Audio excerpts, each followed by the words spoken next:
সুপ্রিয় দর্শক, আমাদের মেহমান আছে। আপনাদের জেলা কোথায়? ময়মনসিংহ সদর। আচ্ছা, আপনি একটু সামনে যান। এটা কোনো মুরব্বী মানুষ, আপনি ছিলেন, একটু পাকা দেখে নিন। নেন একটা ফল নেন। ছিলেন বড় সাইজ দেন, টান দেন। হ্যাঁ, ছিলেন, এখন ছিলেন। স্মেলটা অনেক বেশি, ঘ্রাণ পাইছেন না? হ্যাঁ, আপনার ওই যে জাম্বুরটা তো আমরা খাইছি, কিন্তু এরকম স্মেল পাওয়া যায় না। তিতকুদের একটা ভাব থাকে। রস আছে কিনা দেখেন। রস আছে। এই যে মিষ্টি হবে না? খান, আপনি দেখেন। তো এই ভালো করে না পাকলে টক লাগে, কিন্তু পাকলে প্রচুর মিষ্টি, কোনো টক নেই। ঘ্রাণ তো এখান থেকে পাওয়া যেতেছে।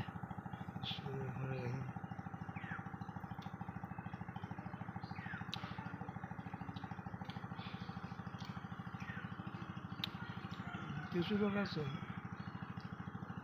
কেন খান।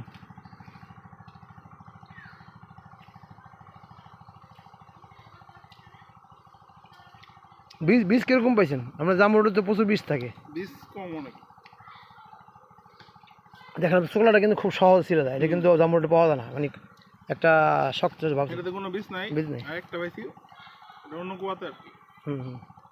না, বীজ কম আসছে আলহামদুলিল্লাহ। আমাদের জামরুটে যেটা আছে আর কি, ওটার থেকে এটাতে বীজ কম। আর মিষ্টিটাও একটু মনে হলো বেশি আছে। এটা খা। খাইছি তো, এখন তো বুঝলাম। তারপরে তো এরকম ঘ্রাণটা যেন দারুণ। আর এই যে থোকা তো যে এখানে কিন্তু অনেকগুলো ছিল, নিচে আবার থোকা আছে, আর ছিল উপরে, আর ছিল যে সব ডালে ফল ছিল। ওই যে উপরে একটা ফল আছে, ওই ফলটা ছিলেন তো, ওটা একটু মিষ্টি বেশি হবেন। ওটা ছিলেন, ওটা পাকছে বেশি ছিলেন, ওটা ছিলেন। বুটা আপনি ইগাতে হবেন না, চোখলা ছিলে আসবে, কিন্তু আপনার কাটিয়ে নিতে হবে। মানে এত নরম চোখলা, কাটলে ভালো না? কাটলে মানে এটা কাটা ছাড়া কোনো উপায় নাই। এটা যদি আপনি তাই না ছিঁড়ে যান, তাহলে হারভেস্টিং করলে আপনার ফল বাজার বিক্রি করতে পারবেন না। এটা মিষ্টি বেশি হবে, খাই দেখেন। এটা মিষ্টি বেশি না? আগের থেকে এটা মিষ্টি বেশি না? কোনো বীজ নাই না? বীজ নাই। এটা কোনো বীজ নাই বললেই চলে। আপনার সাইডে কোয়া খাইছেন, কোনো বীজ পেয়েছেন? কোনো বীজ পান নাই? আমি একটা পাইছি 4টার মধ্যে। এই ফলটার না, কোনো বীজ পেয়েছেন? উনি কিন্তু 4টা খাইছে একসাথে।